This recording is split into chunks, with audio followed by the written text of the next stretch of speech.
हरे कृष्णा। तो हम आगे थोड़ा इसके बारे में चर्चा कर रहे हैं इस ग्रंथ के आधार पर जो हिज होलिनेस भक्ति विकास महाराज ने लिखा है।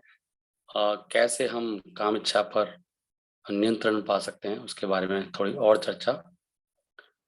कहा जाता है कि जैसे सर्पों का शत्रु कौन है? गरुड़। उसी प्रकार ये जो निराकार निर्विशेषवादी होते हैं, जो भगवान को निराकार मानते हैं, ये भक्ति के शत्रु हैं। उससे भक्ति की भावना नष्ट हो जाती है। ऐसे मायावादियों का संग करने से, जो भगवान को निराकार समझते हैं, भक्ति उपासना नहीं करते हैं। उसी प्रकार जो काम है, काम बद्ध आत्मा का शत्रु है, ये भोग इच्छा। तो जो नरक के 3 द्वार हैं, उनमें से सबसे पहले क्या आता है? सबसे पहले आता है उसमें काम। काम क्रोधा लोभस तथा त्रिविधम नरकस्यदम। 3 तरह से नरक में जाते हैं, काम के द्वारा, क्रोध के द्वारा, लोभ के द्वारा।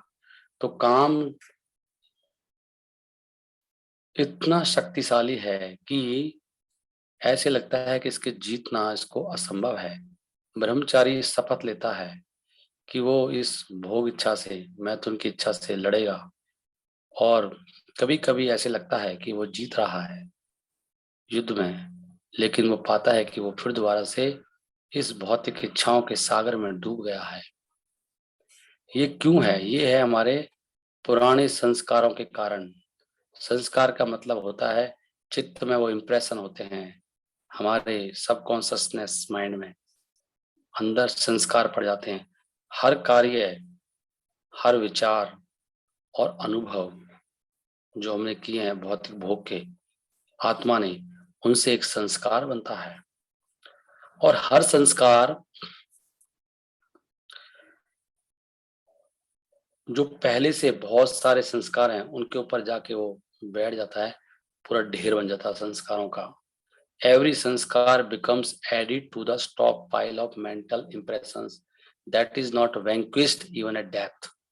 वो मृत्यु के समय पर भी खत्म नहीं होते हैं वो संस्कार।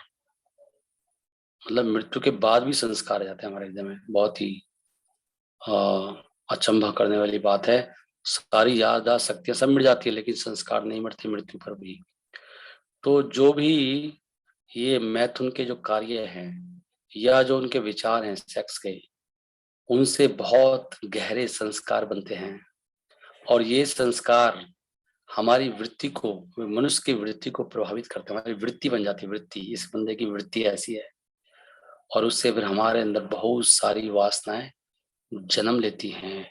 तो ये वासनाओं का जन्म लेने का साइंस है, जो हमने भी चर्चा की कि कैसे हमारे संस्कार जो है उससे वृत्ति बनती है संस्कारों से, और उन वृत्ति से फिर नई नई इच्छाएं जन्म लेती हैं। वृत्ति बन गई ना, व्यक्ति की भोग करने की वृत्ति बन गई है संस्कारों से। संस्कार कैसे बने थे? 3 चीजों से। हर कार्य जो करते हैं उससे बनती है, और जो सोचते हैं उससे बनता है, और जो अनुभव करते हैं, आहा कितना आनंद आया, उससे संस्कार बनता है। तो हर बार ये कार्य करने से और संस्कार गहरे बनते जाते हैं, और व्यक्ति इसमें डूबता जाता है। तो ये संस्कार जो हमारे पिछले जन्मों से आए हैं, वो हमारी जो सबकॉन्शियसनेस है, क्या बोलेंगे सबकॉन्शियसनेस को, जो हमारा मन है, एक होता है चेतना, एक अवचेतना, जो अंदर वाला, चेतना के अंदर और चेतना, गहरी चेतना जो अंदर, वहां पर ये बहुत गहरे गड़ गए हैं संस्कार।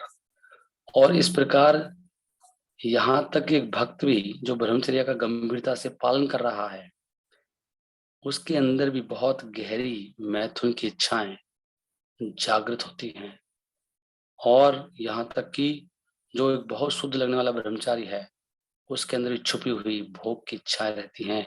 वो कभी भी उठ सकती हैं और उसको खत्म कर सकती हैं। जैसे कि हमने अजामिल के केस में देखा। अजामिल एक ब्राह्मण था, ब्रह्मचारी था, लेकिन कितना बड़ा वैष्णव बन गया। How can we overcome this eternal enemy? ये हमारा जो शत्रु है अनादिकाल से, ये काम, कैसे इसको जीतना है? ये हमारे ज्ञान को खत्म करता है, हमारे आत्म साक्षात्कार को खत्म कर देता है। What can we do if we are sexually agitated? अगर हमारे अंदर काम की इच्छा जग जाए तो क्या कर सकते हैं हम लोग। तो एक विधि है इस मैथुन से उपराम होने की, और वो विधि क्या है? वो है भक्ति की विधि। ब्रह्मचर्य का अभ्यास बहुत जरूरी है, परंतु वो उसका सहायक है। अल्टीमेट चीज क्या है शुद्ध होने की? वो है भक्ति। भक्ति से सब कुछ होता है। केवल भक्ति के द्वारा व्यक्ति अपनी भौतिक इच्छाओं को पूरी तरह से मिटा सकता है। जैसे कि आयुर्वेद में जो इलाज है वो तुरंत नहीं होता है, बट परंतु पूर्ण होता है। तुरंत नहीं होता लेकिन पूर्ण होता है। तो रोग बहुत गहरा होता है, बहुत जटिल होता है, और हमारे ऊपर ये जो मैथुन की इच्छाएं हैं वो करोड़ों जन्मों से हम पर अधिकार जमा के बैठे हुए हैं। तो ये आसान नहीं है उनको हिलाना। वहीं गड़ के बैठी हुई है, वो हिल भी नहीं सकती, वो वहीं रहेगी वो इच्छा। तो इसको जीतने के लिए हमको बहुत गंभीर, बहुत मैच्योर डिसीजन लेना होगा। वो क्या होगा डिसीजन? क्या हमारा? मुझे भक्ति करनी है पूरे जीवन भर, यही एक उपाय है। बहुत सुंदर लिखा ना महाराज ने, कितना सुंदर है। हिज होलिनेस भक्ति विकास महाराज की जय।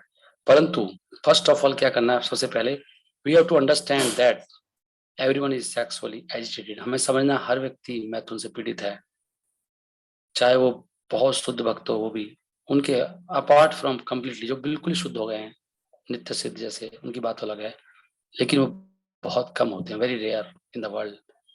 ब्रह्मा जी से लेके चींटी तक, कीड़ों तक, मच्छरों तक, सब इस मैथुन की अट्रैक्शन से डिस्टर्ब हैं। यहाँ तक कि सन्यासी, बड़े बड़े उन्नत भक्त भी, कभी कभी उनके ऊपर ऐसी माया का अटैक होता है किसी समय, परंतु क्योंकि उन्होंने इन स्थूल इच्छाओं को कंट्रोल करने का अभ्यास किया है, इसलिए वो भक्ति में बने रहते हैं। उन्होंने अभ्यास किया भक्ति का। रोज सुबह जल्दी उठना है, रोज 2-3 घंटे लगातार, 3 घंटे चैंटिंग, हरे कृष्णा कृष्ण कृष्ण हरे हरे, हरे राम राम राम हरे हरे। ऐसी 2-3 घंटे पढ़ाई करनी है, सेवा करनी है। तो उसमें ऐसी ट्रेनिंग होती है कि मन फिर कृष्ण में लग जाता है। कृष्ण को संतुष्ट करने से अंदर से आनंद की उत्पत्ति होती है। जो आनंद मिलता है तो ये आनंद छोटा पड़ जाता है। अभी क्या हो रहा है? आनंद नहीं मिल रहा क्योंकि भक्ति नहीं कर रहे भगवान के लिए, भगवान की संतुष्टि के लिए नहीं हो रही, कुछ और प्राप्त करने के लिए हो रही है। तो जब शुद्ध भक्ति से ही मिट सकता है, कोई तरीका नहीं है। तो इसलिए हमें घबराना नहीं चाहिए ये सोच के कि ये तो मैथुन की जो इच्छा है ये बहुत मुश्किल है जीतना। हमें ये विश्वास होना चाहिए कि ये संभव है जीतना। ऐसा नहीं है कि संभव नहीं है, संभव है। प्रहलाद महाराज इसकी तुलना करते हैं खुजली से। ये जो मैथुन की इच्छा उठती है खुजली के समान है, और ये खुजली क्या है? तंग करती है, इरिटेट, और हम इसको खुजाना चाहते हैं। जब ठीक होता है ना रोग, तो तब ज्यादा खुजली उठती है। ठीक हो रहे हो आप, खुजली उठेगी फिर। और उस समय रोक लिया तो फिर ठीक हो जाएगा, और खुजा दिया तो दोबारा हो जाएगी, दोबारा घाव बन जाएगा। परंतु अगर इसको स्क्रैच करेंगे तो और ज्यादा बढ़ जाएगी। अच्छा है कि इसको सहन करा जाए बिना खुजाए, तो फिर कुछ समय के बाद ये जो खुजली है ये मिट जाएगी। तो हमको रियलिस्टिक होना होगा कि सभी केसों में टाइम लगेगा। हमें समझना पड़ेगा इतना जल्दी नहीं हो सकता है, इसमें समय लगता है। धैर्य रखना होगा और विश्वास रखना होगा कि हम इसको जीत लेंगे। ये बहुत बेसिक प्रॉब्लम है पूरे भौतिक इच्छाओं में, सबसे बेसिक यही है, भोग की इच्छा।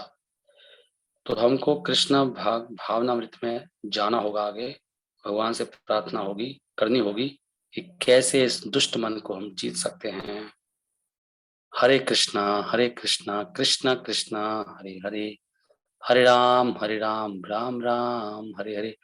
प्रार्थना और प्रैक्टिस दो चीज, कृपा, करुणा, बहुत स्ट्रॉन्ग प्रैक्टिस, प्रयास, तपस्या, और साथ में प्रार्थना, और गुरु पे निर्भर रहना, उनकी कृपा पर, उनकी प्रसन्नता के लिए कुछ भी करना, फिर सब कुछ हो सकता है। कुछ भी असंभव नहीं है इस ब्रह्मांड में। जो व्यक्ति सिंसियर है उसके लिए सिंसियर बनना पड़ेगा। Sincerity is the key. Hare Krishna Krishna Krishna Hare Hare, Hare Ram Ram Ram Hare Hare.